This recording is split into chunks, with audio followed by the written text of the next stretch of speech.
Sejam muito bem-vindos ao nosso querido podcast Em Contas. Aqui é o espaço ideal para você descomplicar tudo sobre as finanças e contabilidade dos partidos e a prestação de contas à Justiça Eleitoral. Perfeito, e sabe o melhor? Vamos deixar tudo bem mastigadinho, em linguagem clara e direta, sem enrolação. Este podcast foi desenvolvido pensando em você. Este é o nosso 9º episódio da temporada de 2021 da série Julgamentos do TSE, Prestações de Contas de Diretórios Nacionais. E hoje, Bia, o julgamento que a gente vai analisar é de 20 de agosto de 2020, referente às contas do exercício de 2015. Um caso bem interessante. Isso mesmo, Léo. Então, pessoal, hoje a gente mergulha fundo na prestação de contas anual de um Diretório Nacional Partidário, especificamente do ano de 2015. Um ano já um pouquinho distante, mas as lições, Bia, continuam super atuais, né? Com certeza, Léo. E, para nossa análise, a gente está usando o quê? Um acórdão oficial do Tribunal Superior Eleitoral, o TSE, e também outros materiais que analisaram essa decisão. Então temos a fonte primária e um olhar sobre ela. Exato. A decisão final do tribunal e toda a sua justificativa, os porquês, né? E a nossa missão aqui, Léo, é tentar entender como a Justiça Eleitoral realmente fiscaliza o dinheiro dos partidos. Vamos olhar para as irregularidades que foram apontadas nesse caso específico. E as justificativas que o tribunal deu para cada ponto. E principalmente, Léo, desvendar o que significa aquela famosa aprovação com ressalvas. Muita gente ouve isso e fica sem saber direito o que quer dizer, né? É verdade, Bia. É um conceito-chave. Não é nem um sim total, nem um não rotundo. Fica ali no meio termo. É uma chance ótima para a gente ver as regras funcionando na prática no mundo real. E para me ajudar nessa análise detalhada, conto com você, Léo. Olá, Bia. Prazer estar aqui de novo. Esse tema é fundamental mesmo. E essa aprovação com ressalvas, nossa, gera muita dúvida. Entender os critérios por trás dela é essencial para quem lida com isso no dia a dia. Exato, Léo. Então, vamos direto ao ponto. O resultado final do julgamento foi esse, contas aprovadas, mas com ressalvas. O que isso quer dizer, assim, na prática? Não é um sinal verde total, mas também não é um sinal vermelho. É um amarelo piscante. Boa analogia, Bia. É por aí. A aprovação com ressalvas é um instrumento que o TSE usa bastante, e ele se baseia em 2 princípios muito importantes no direito, o da proporcionalidade e o da razoabilidade. Proporcionalidade e razoabilidade ajuda a gente a entender melhor, Léo. Claro. Basicamente, significa o seguinte: o tribunal olhou as contas, encontrou sim algumas falhas, algumas irregularidades. Ok. Mas ao analisar o conjunto todo, a obra completa, digamos assim, ele considerou que essas falhas não eram tão graves a ponto de justificar uma rejeição total das contas. Seria desproporcional rejeitar tudo por causa daqueles problemas específicos. Ah, entendi. Então tem uma ponderação aí. Exatamente. E a jurisprudência do TSE, ou seja, as decisões anteriores do tribunal sobre o mesmo assunto, já definiram alguns critérios para aplicar essa aprovação com ressalvas. Simplificando bem, Bia, são tipo 3 pilares. 3 pilares, quais são? Primeiro, as irregularidades encontradas não podem ser tão sérias a ponto de comprometer a saúde geral das contas. O termo técnico para isso é rigidez do balanço. As contas, no geral, precisam ser confiáveis. Ok, rigidez do balanço, primeiro pilar. E o segundo? Segundo, o valor total dessas irregularidades tem que ser percentualmente pequeno ou irrelevante, como o tribunal costuma dizer, quando comparado com o volume total de recursos que o partido movimentou naquele ano. É uma análise de proporção mesmo. Entendi. O tamanho do problema em relação ao todo. E o terceiro? Terceiro pilar. Não pode haver indícios claros de má-fé por parte do partido. Ou seja, o tribunal não pode ver ali uma intenção deliberada de fraudar, de esconder dinheiro, de desviar recursos de propósito. As falhas podem ter sido por erro, por desconhecimento, mas não por malícia. Certo. Ausência de má-fé comprovada. Então, rigidez, percentual baixo e ausência de má-fé. São esses os filtros. Isso. E aplicando isso ao caso concreto que a gente está analisando. O valor total que o TSE considerou irregular foi de R$ 456.982,79, pouco mais de R$ 450 mil. Quase R$ 500 mil.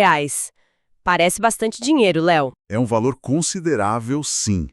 Mas aí entra o segundo pilar, a proporção.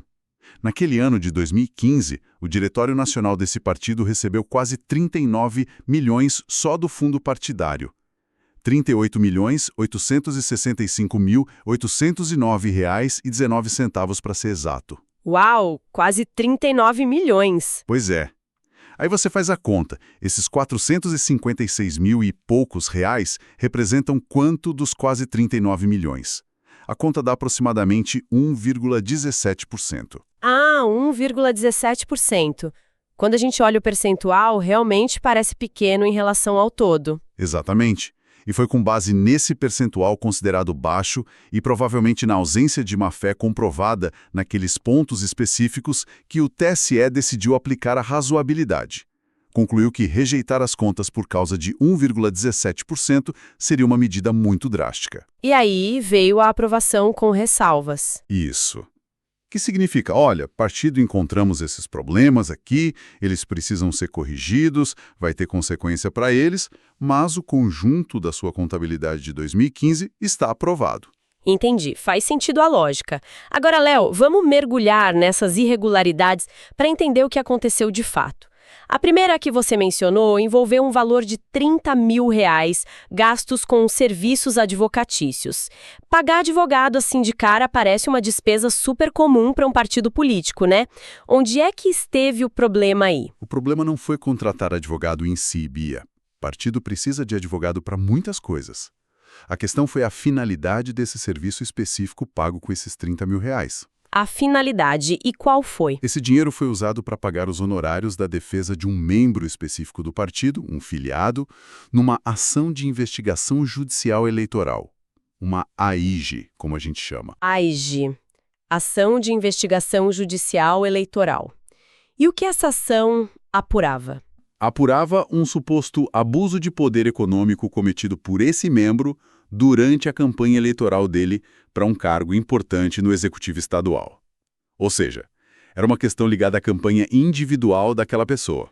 Ah, então não era uma ação contra o partido, mas contra o candidato. Exato. Era sobre atos da campanha dele. E aí vem a pergunta: por que usar dinheiro do fundo partidário para pagar essa defesa foi considerado irregular? É o que eu ia perguntar. Por quê? Por causa da Lei dos Partidos Políticos, a Lei 9.096 de 95. Lá no artigo 44, inciso I, ela diz onde o dinheiro do fundo partidário pode ser gasto. E a regra geral é: para despesas ligadas à atividade do partido, a sua manutenção, propaganda, alistamento, campanhas do partido ou de seus candidatos nas eleições gerais, etc. Atividade do partido. Isso. E o entendimento consolidado do TSE é que a defesa de interesses pessoais de filiados, mesmo que seja numa ação eleitoral como uma AG, se essa ação não estiver diretamente ligada à gestão do partido ou a atos que a pessoa praticou em nome do partido, não se encaixa como atividade partidária. Entendi. Seria um interesse individual do político, não do partido como instituição. Exatamente. A lógica é: o dinheiro do fundo partidário é público, ele serve para fortalecer os partidos como instrumentos da democracia, não para bancar a defesa de um indivíduo por atos que ele supostamente cometeu de forma ilícita na sua campanha pessoal. Seria um desvio de finalidade do recurso público. Faz todo sentido essa distinção. Mas o partido deve ter apresentado alguma defesa, né? O que eles argumentaram, Léo? Sim, tentaram argumentar. A defesa do Diretório Nacional foi dizer que ele apenas repassou o dinheiro para o diretório regional correspondente ao estado daquele membro, e que, portanto, a responsabilidade por verificar a aplicação correta seria do diretório regional, não do nacional. Tentaram, digamos, passar a bola para a instância regional. Exatamente. Só que essa tese não colou no TSE, e por um motivo bem simples e direto, Bia. Qual? O próprio Diretório Nacional, ao fazer a transferência bancária dos 30 mil para o Diretório Regional, deixou escrito no comprovante da transferência, de forma explícita, que aquele valor era destinado ao pagamento dos serviços advocatícios naquele processo específico, mencionando a AIJ e o nome do membro beneficiado. Ah, então o próprio documento da transferência ligava o dinheiro à finalidade irregular. Precisamente. Ao fazer isso, o Diretório Nacional meio que confessou que sabia e concordava com aquela destinação específica do dinheiro. Ele vinculou o repasse àquela despesa irregular. Portanto, ele assumiu a responsabilidade pela finalidade do gasto, mesmo que o pagamento final tenha sido feito pelo regional. Não dava para alegar desconhecimento ou que a responsabilidade era só do outro. Nossa, que detalhe crucial. O registro da transferência foi a chave. Então, Léo, o ponto central aqui, o grande aprendizado desse caso, é essa linha muito clara que a Justiça Eleitoral traça. O gasto do fundo partidário tem que ter conexão direta com a atividade institucional do partido.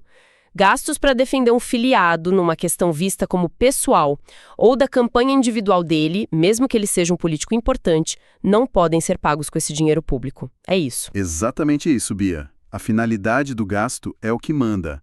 Tem que ser para o partido, não para a pessoa física do filiado, salvo raras exceções muito específicas que não se aplicavam aqui. E qual foi a consequência prática dessa irregularidade específica dos 30 mil? O que o TSE determinou? A consequência foi direta. O tribunal determinou que o partido devolvesse o valor integral, os 30 mil reais, ao erário, ou seja, ao Tesouro Nacional. Devolveu o dinheiro. Sim. Muito claro, Léo. Agora vamos para a segunda irregularidade principal que você mencionou, que também contribuiu para as ressalvas. E essa, você disse, é bem interessante porque mexe com aquela regra dos 5% do fundo partidário para incentivar a participação política das mulheres. O que aconteceu nesse ponto? Essa parte é super relevante, Bia, porque toca numa política afirmativa muito importante e que gera bastante discussão e fiscalização. A lei, lá no artigo 44, inciso V, da Lei dos Partidos, obriga os partidos a aplicarem, no mínimo, 5% do dinheiro que recebem do fundo partidário na criação e manutenção de programas para promover e difundir a participação política das mulheres. Certo, a cota dos 5% para as mulheres. É uma exigência antiga já, né? Sim, já tem um tempo. É para tentar diminuir a subrepresentação feminina na política. É um recurso com destinação vinculada. Não pode ser usado para outra coisa. E nesse caso de 2015, qual foi o problema? O partido não gastou 5%? Não foi exatamente isso. Vamos aos números. Naquele ano, calculando 5% do fundo partidário recebido, o partido deveria ter aplicado um valor um pouco acima de 1,9 milhão de reais nessa finalidade específica. R$ 1.944.290,46 para ser mais preciso. Quase 2 milhões de reais só para isso.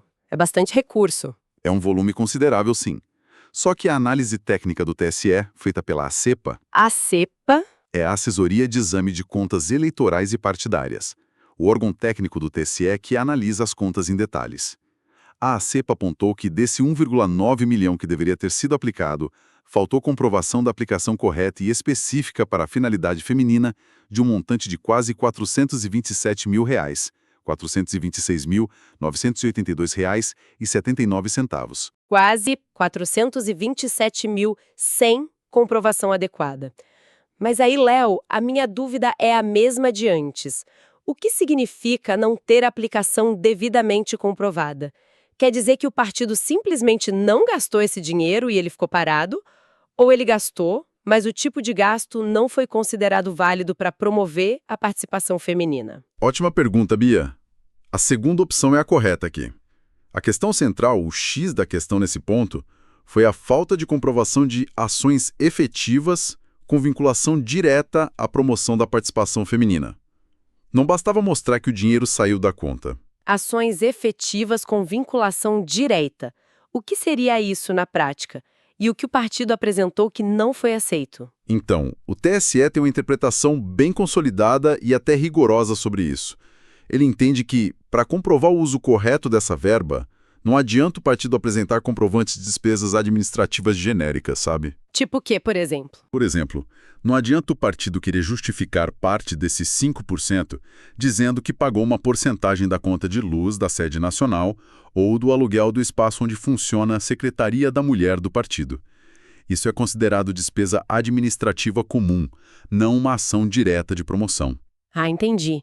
Rateio de despesa não conta para essa finalidade específica. Em geral, não. O TSE vê isso com muita desconfiança. Da mesma forma, simples lançamentos contábeis, tipo fazer um provisionamento do valor na contabilidade, também não servem como prova da aplicação efetiva. Tem que mostrar onde o dinheiro foi gasto de fato em prol das mulheres. E o que o TSE considera, então, como gasto válido como ação efetiva? O acórdão e outras decisões do TSE mencionam que é preciso demonstrar a destinação legal específica do recurso para ações concretas. Aí a gente está falando de quê?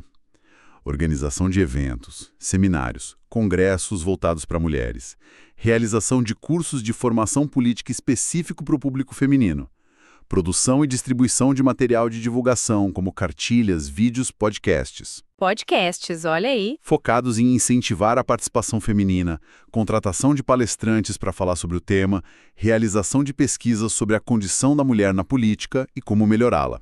Coisas assim, sabe? Ações que têm um objetivo claro e direto de fomentar, de capacitar, de dar visibilidade à participação política das mulheres. Entendi, tem que ser algo ativo, direcionado, não só pagar as contas da estrutura existente. Exatamente. O tribunal até menciona no acórdão a dificuldade de fiscalizar os chamados gastos compartilhados, como esse exemplo da luz ou do aluguel. E o risco é que, se aceitarem isso de forma muito ampla, sem um vínculo muito claro e direto com a ação finalística, acabam permitindo que os recursos sejam desviados do seu propósito essencial, que é realmente fomentar ativamente a presença feminina na política e não só manter a máquina administrativa funcionando. Muito importante essa distinção. E nesse caso, o partido tentou alguma outra justificativa para esses 427 mil que não tiveram a aplicação comprovada? Tentou sim, Bia. Eles tentaram usar uma mudança na lei que aconteceu bem depois, só em 2019. Foram introduzidos 2 artigos na lei dos partidos, o 55A e o 55C. Que foram introduzidos em 2019, mas eles tentaram usar para justificar algo de 2015. Como assim? É que esses artigos criaram uma espécie de regra de transição. Eles permitiram, em algumas situações bem específicas, que os partidos regularizassem problemas com a aplicação dessa verba feminina de exercícios anteriores a 2019. A condição principal era que o partido comprovasse ter usado esses recursos que não foram aplicados corretamente na época para financiar candidaturas femininas até as eleições de 2018. Ah, uma espécie de compensação posterior, usando o dinheiro para apoiar candidatas. Isso. Era uma chance de consertar o passado, digamos assim. Só que neste caso específico que estamos analisando, o partido não conseguiu apresentar essa comprovação. Ele não demonstrou que usou aqueles 427 mil de 2015 para financiar candidatas mulheres até 2018. E aí não teve jeito. A tentativa de usar a lei nova para justificar a falha antiga de 2015 não funcionou porque o requisito da própria lei nova não foi cumprido. Entendi perfeitamente, Léo. Ou seja, resumindo essa questão dos 5%, não basta só separar o dinheiro no orçamento do partido, nem só pagar contas gerais da estrutura onde a Secretaria da Mulher funciona. É fundamental demonstrar com documentos como esse dinheiro foi usado de forma concreta, em ações direcionadas para realmente impulsionar a participação política das mulheres. A prova da ação efetiva é o que o TSE busca. É isso. Perfeitamente, Bia. A lógica é essa. O recurso público tem uma finalidade específica e o órgão fiscalizador quer ver se essa finalidade foi de fato alcançada, se a ação aconteceu. E a consequência aqui, Léo? Foi a mesma do caso dos advogados? Teve que devolver os 427 mil? Não, Bia. Aqui a consequência foi diferente.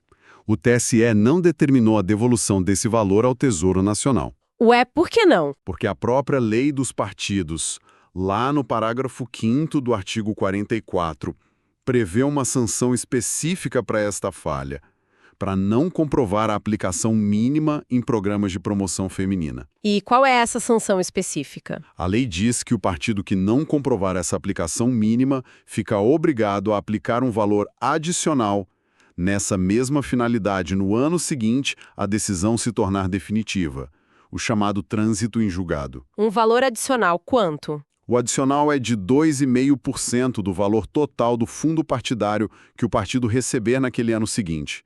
Ou seja, além dos 5% que ele já seria obrigado a aplicar normalmente, ele teria que aplicar mais 2,5%, totalizando 7,5% naquele ano específico, como uma forma de compensar a falha anterior. Ah, interessante. É quase como uma multa, mas o dinheiro da multa é revertido para a própria política pública que foi negligenciada? É isso, exatamente.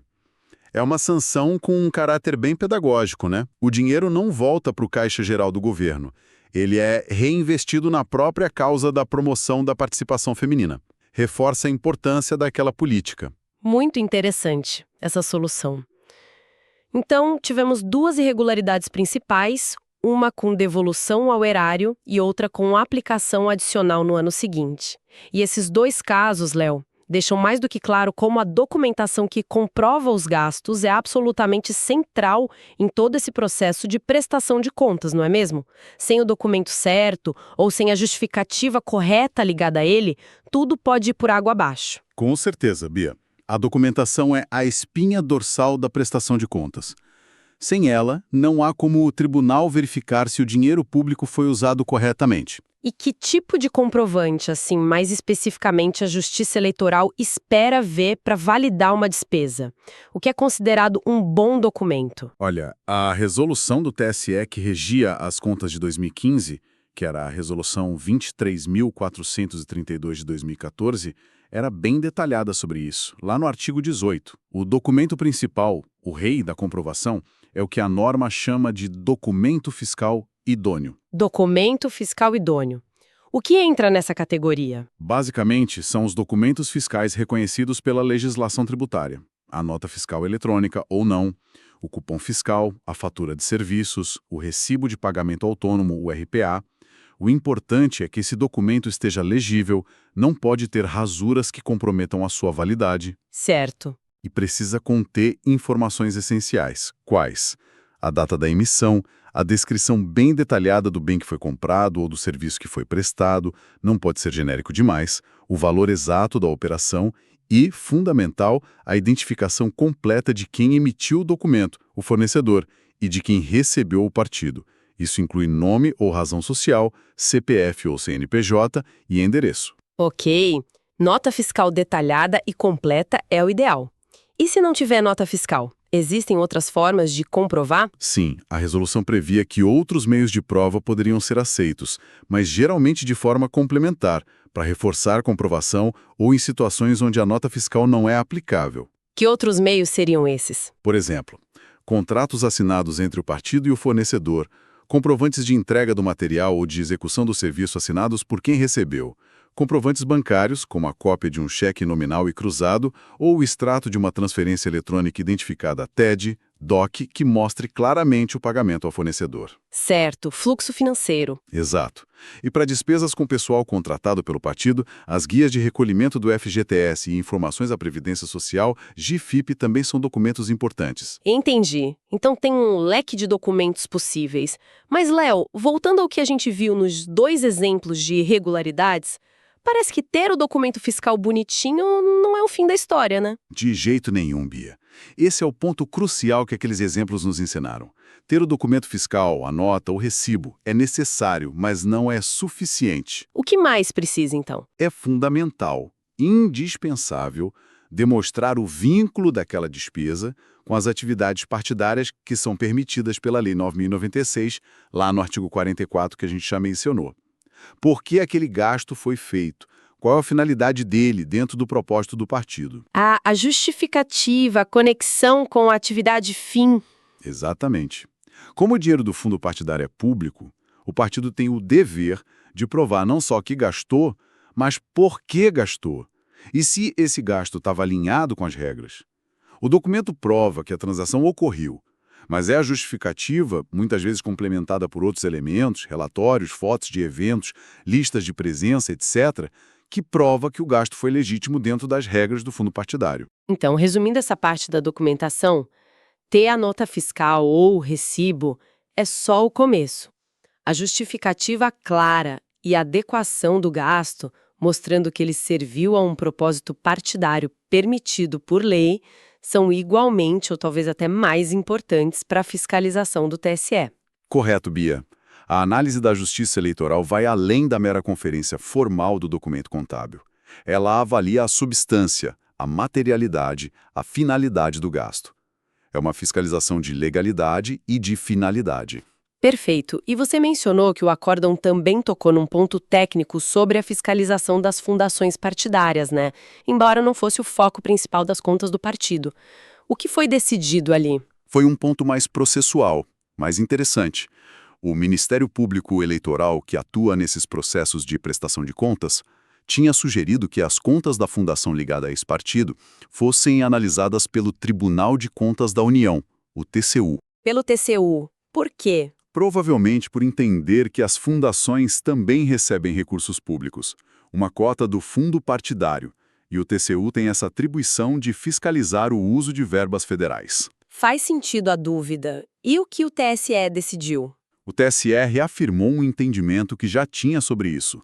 Para aquele exercício de 2015, a competência para fiscalizar as contas das fundações partidárias não era do TCU, era do Ministério Público Estadual do local onde a fundação tinha sua sede. Ah, do MP estadual, não do TCU. Uma questão de definir quem fiscaliza quem, né? Exatamente. É uma questão de definição de competências entre os diferentes órgãos de controle, mas é relevante para a gente entender todo o panorama da fiscalização desses entes que orbitam os partidos políticos. Para 2015, a regra era essa. Depois pode ter mudado, mas para aquele ano ficou definido assim. Entendido. Bom, Léo, depois de analisar todos esses pontos, a aprovação com ressalvas, as irregularidades com os advogados e com a verba feminina, a importância da documentação e essa questão das fundações, o que a gente pode tirar como lições principais desse caso? O que ele realmente nos ensina sobre como funciona o financiamento e o controle dos partidos políticos no Brasil? Olha, Bia, eu acho que a gente pode destacar alguns aprendizados bem chaves, sim. Vamos lá. Vamos. Quais seriam? Primeiro, e talvez o mais óbvio, mas sempre bom reforçar, a necessidade crítica absoluta de vincular cada despesa paga com dinheiro do fundo partidário a uma finalidade partidária clara, objetiva e permitida pela lei. Aquele caso dos advogados é o exemplo perfeito. Gasto em benefício pessoal de um membro, mesmo sendo um político, geralmente é vedado. O dinheiro é para o partido, não para a pessoa. Certo. Vínculo claro com a atividade partidária. Primeira lição. Segunda lição.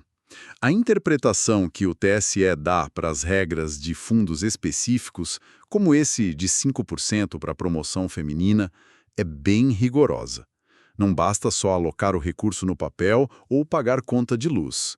O tribunal exige prova de ações efetivas, de iniciativas concretas que realmente busquem atingir o objetivo daquela política afirmativa. A intenção da lei tem que ser materializada em ações práticas. Ações efetivas, não só gastos administrativos. Segunda lição importante. Qual a terceira? Terceira, o papel insubstituível de uma documentação completa, detalhada e idônea. A nota fiscal, o contrato, o comprovante, eles precisam estar lá corretos e precisam, junto com a justificativa, comprovar não apenas que o gasto ocorreu, mas qual foi a sua finalidade e qual seu vínculo com a atividade partidária permitida. Sem essa documentação robusta, a conta simplesmente não fecha perante a fiscalização. Documentação completa e vinculada. Terceira lição. E a quarta? Quarta, como os tribunais, e o TSE nesse caso, utilizam aqueles princípios da proporcionalidade e da razoabilidade para modular as sanções, ou seja, para ajustar a punição à gravidade da falha. Quando as irregularidades são consideradas menores, não comprometem o todo e não há má-fé evidente, o resultado pode ser uma aprovação com ressalvas em vez de uma rejeição total que teria consequências muito mais severas para o partido. Mostra um equilíbrio na aplicação da lei. O uso da proporcionalidade para definir a sanção. Quarta lição. Tem mais alguma, Léo? Eu destacaria uma quinta, Bia, que é o forte caráter pedagógico dessas decisões do TSE. Cada julgamento como esse, que analisa em detalhes os erros e acertos de um partido na gestão dos recursos públicos, não serve só para punir aquela agremiação específica. Serve como um aprendizado contínuo para todos os partidos. Ah, como um guia do que fazer e do que não fazer. Exatamente. Mostra como a Justiça Eleitoral interpreta as regras, que tipo de prova ela exige, quais são as linhas vermelhas que não podem ser cruzadas. É um processo constante de aprimoramento tanto do controle externo feito pelo TSE, quanto da própria gestão interna dos partidos, que precisam se adaptar e aprender com esses julgamentos para evitar cometer os mesmos erros. A ideia é que a qualidade da prestação de contas melhore com o tempo. Caráter pedagógico e aprendizado contínuo. Quinta lição fundamental. Nossa, Léo, foi uma análise muito esclarecedora mesmo. Ficou muito evidente para mim que a prestação de contas partidárias é um universo bem complexo, né? Exige uma atenção enorme aos detalhes e, principalmente, como você ressaltou várias vezes, a finalidade do uso do dinheiro público. Não é só contabilidade, é gestão responsável de recurso público. Sem dúvida nenhuma, Bia. É exatamente isso. É um misto de conhecimento técnico contábil, conhecimento jurídico das normas eleitorais e partidárias e, acima de tudo, um compromisso com a transparência e com a correta aplicação dos recursos que a sociedade destina aos partidos. Perfeito. E você teria algum último ponto para a gente refletir, Léo? Alguma provocação final inspirada nesse caso? Olha, Bia, pensando especialmente naquela discussão sobre a verba das mulheres, onde o TSE bate tanto na tecla das ações efetivas e não só da comprovação do gasto, fico pensando aqui, será que não seria interessante ir um passo além? Um passo além como? Além de só comprovar que fez o evento ou o curso, como os partidos poderiam ou talvez devessem começar a pensar em desenvolver métricas para avaliar o impacto real desses programas. Como medir se todo esse dinheiro investido está de fato resultando em mais mulheres participando ativamente da vida partidária, se candidatando, sendo eleitas, ocupando espaços de poder. E não apenas cumprindo uma obrigação formal de gastar os 5%. Uau, Léo. Medir o impacto real, não só o gasto. Que provocação excelente. Porque às vezes a gente foca tanto na conformidade, no processo, que esquece de olhar para o resultado final, para o objetivo maior da política pública, né? Exatamente. Será que estamos realmente movendo o ponteiro da representatividade feminina com essas ações ou só cumprindo tabela? Acho que é uma reflexão importante que esse tipo de julgamento, mesmo sem abordar isso diretamente, acaba inspirando. Fica aí a provocação para a gente pensar e, quem sabe, discutir num outro momento. Excelente ponto para pensarmos, Léo. Adorei a provocação. Com isso, então, a gente encerra a nossa análise super detalhada de hoje. Quero te agradecer muito, Léo, pela conversa, pelos insights, pela clareza nas explicações. Foi ótimo, como sempre. Eu que agradeço, Bia. É sempre um prazer discutir esses temas aqui. É isso aí, pessoal. Fechamos mais um episódio. Gostou do que ouviu hoje? Conta pra gente. Sua participação é fundamental. Deixe seu comentário. Queremos sempre entregar conteúdo relevante que transforme seu entendimento sobre esses temas. Continue acompanhando e indica para os amigos. Te vejo no próximo episódio. Até breve!